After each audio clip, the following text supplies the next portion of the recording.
The universe has an age of around 13.8 billion years. It is a time that the human mind struggles to comprehend. But now I'm going to tell you about a much larger number, 10 septillion years. This number contains billions of times the current age of the cosmos, and this time has a different meaning. This is the time required to solve a special problem used to test quantum computers, known as the random quantum circuit sampling problem, on a classical supercomputer. Even the most powerful supercomputers in the world would need 10 septillion years to complete such a difficult calculation. What if I told you that this problem was fixed in 5 minutes?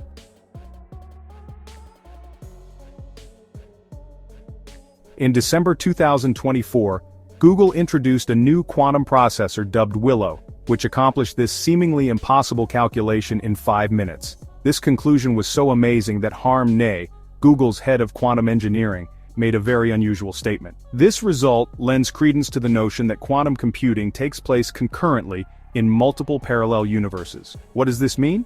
Does this imply that Google's new processor might compute simultaneously in an endless number of parallel universes? Does not this seem unusual to you?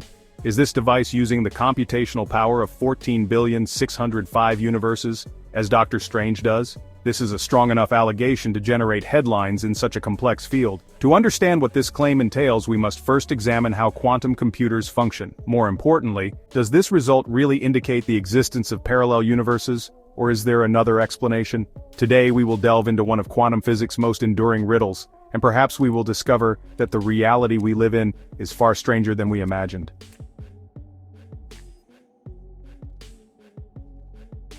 Our tale begins, not this month but in September 2019. That year, Google made a similar announcement claiming to have attained a milestone known as quantum supremacy. Again, the scientific community was ecstatic. Again at the moment, but most people do not consider this superiority. They were not declaring, "Our quantum computer is far quicker than our classical computers." In fact, Google stated, "We have just done a calculation that is practically difficult to accomplish with classical computers." So it said something similar to the announcement made today. Following that revelation, something extremely unusual happened. Some other firms that were working on this, such as IBM, said, "Wait a minute, you can solve this problem with a traditional computer. You just need to utilize the correct simulation method." Since that day, around 5 years ago, whenever someone presented or demonstrated quantum supremacy, classical computer scientists would quickly roll up their sleeves and say, "Oh, we can accomplish this using classical methods as well," and so on, so you need to compare them. This is something that happens all the time.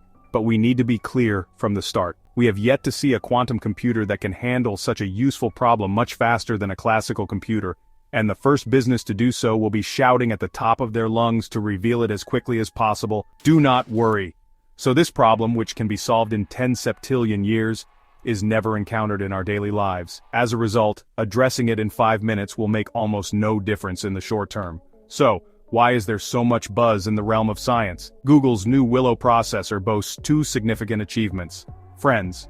First, mistakes decrease exponentially as the number of qubits grows. The second is that it computes significantly faster than the finest supercomputers. The second of these statements is similar to the quantum supremacy announcement from 2019. But the first assertion, success in mistake correction, is extremely important, and has sparked far greater attention in the quantum community. Because this is a significant and important step toward genuinely scalable quantum computers.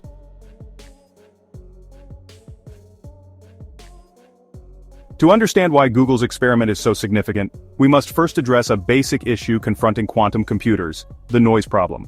Yes, qubits in quantum computers are extremely noisy systems. So, what does this mean?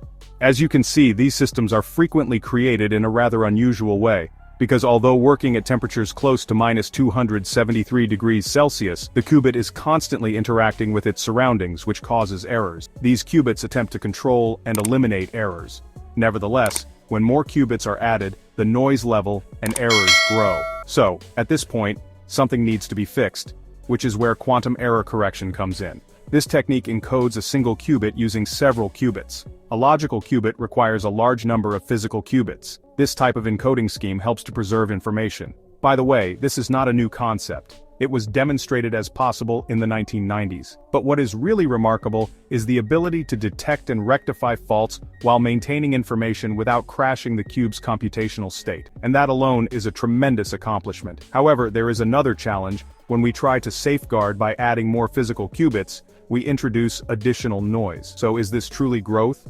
Or are we deceiving or delaying ourselves? This is when a notion known as threshold comes into play, which is the most important point in quantum error correction. If you can keep the error rate of your physical qubits below a particular level, the error rate of your logical qubits will begin to fall as you add more physical qubits. This is exactly what Google has accomplished in its latest experiment. They have demonstrated the real-time error correction process in action. They demonstrated that increasing the encoding size or using more physical qubits for each logical qubit reduces mistakes.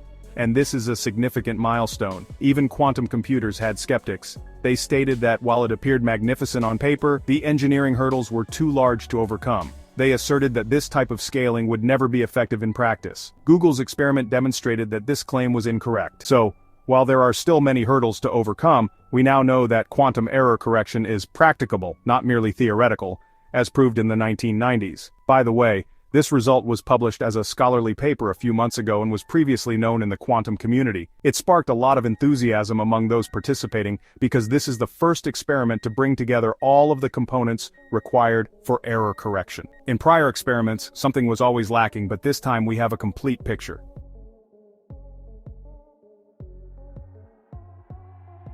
Let us get to what we have been wondering about for months, the very factor that drew this development to the forefront. A comment in Google's blog post drew everyone's attention. Friends, it was stated that the fact that quantum computers can answer some tasks far more effectively than classical computers lends credence to the theory that computing occurs concurrently in multiple parallel universes. In that paper, David Dodge proposed this theory for the first time, claiming that the universe we live in is a multiverse. Look, I will reiterate the claim. If a quantum computer can answer a problem in 5 minutes that would take 10 septillion years for a classical computer sitting on a desk at work, the computational power required to perform the calculation must come from someplace, right? According to Dodge, that location is a parallel universe. That is, when your quantum computer performs a computation, versions in other universes perform the same calculation, and the results of all these parallel calculations combine to produce a single answer in our reality. But is this actually the case? In truth, David Dodge is not the first to ask this question. In truth, the story began with a wacky hypothesis conceived by physicist Hugh Everett in 1957. We have all probably heard of Schrödinger's cat. Do you remember the famous cat in a confined box? According to quantum physics, that cat might be both dead and living. So this is how it works as a thinking experiment. So what about us? After all, humans are formed out of atoms, just like the cat. That is exactly what Everett meant. If quantum physics principles are genuinely universal, not just cats but also humans and the entire cosmos should be in a state of superposition. So, when we measure a quantum system, it does not just collapse into a single state. Instead, you enter a superposition alongside it. In this situation, one version of you sees the cat as dead, while another views it as living. One version sees 0, while the other sees 1. Look, we are not talking about the Marvel universe or anything. Some scientists assert this, but stay tuned because it gets much more interesting. Where do these calculations actually take place? Think about it, our traditional PCs are simply machines sitting on a desk. When it is working on an issue, the transistors in its processor are either turned on or off. It solves the problem in a consistent manner at each stage. Superposition, on the other hand, allows quantum computers to do several calculations simultaneously. So, where are these calculations performed? Where does such an enormous processing capability originate from? Dodge believes there is only one explanation. The quantum computer must combine the computational capacity of numerous universes. Each universe performs only one element of the calculation, and all of these parallel universes eventually interfere to produce the proper result. As I read these thoughts, I came up with an analogy. We can think of it as an orchestra. Each instrument performs its own score, but the overall symphony is greater than the sum of the individual instruments' performances. According to the announcement article, the fact that Google's new processor can perform a 10 septillion-year-old calculation in 5 minutes may be a new proof of Dodge's idea. It is a strange, perplexing, and unusual viewpoint, but it is not the accepted view of quantum computing.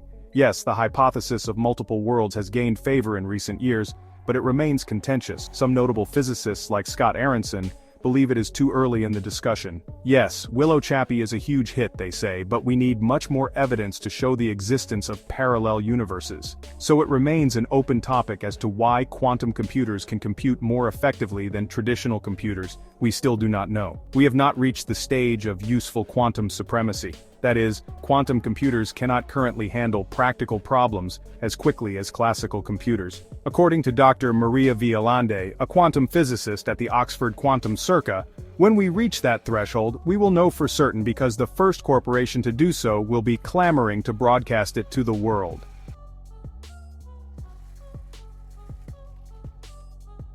We have talked about theory, but if anything like this is ever realized and addresses practical problems, will it endanger Bitcoin? Then it might. However, Google's latest discovery has not affected our existing encryption measures. According to Karina Kuhn, Google's director of quantum AI, it cannot crack current cryptography. Breaking the RS-2048 key requires approximately 1 million qubits. However, there are now just 105 qubits. So, for practical applications, quantum computers need at least thousands of qubits, not hundreds. So, can we still say that this technology is an empty one? No, we can't. Do you know who possesses this technology? Certain major technological corporations, including Google, IBM, and Microsoft, as well as national laboratories in certain nations, are now working on this technology. Billions of money are being committed to this subject, particularly in the United States, China, and a few European Union countries. As seen in this graph, 29 countries are actively working to build projects in this subject by 2023. While conducting my investigation, I discovered last month that Turkey will join these countries in November 2024. This is a pleasant development. I'm not sure about the facts, but 5K Quant, the first quantum computer, was launched. Of course, all of these are still in the research phase. Let us reiterate that. And experts say it will take at least 5 to 10 years for commercial application. When we consider what can be done practically once it is reached, it is stated to be useful for chemical simulations and material science optimization problems in the future. Of course, we all have the same fear. Will Bitcoin be decrypted? We do not know yet, but I can promise you that it cannot for the time being.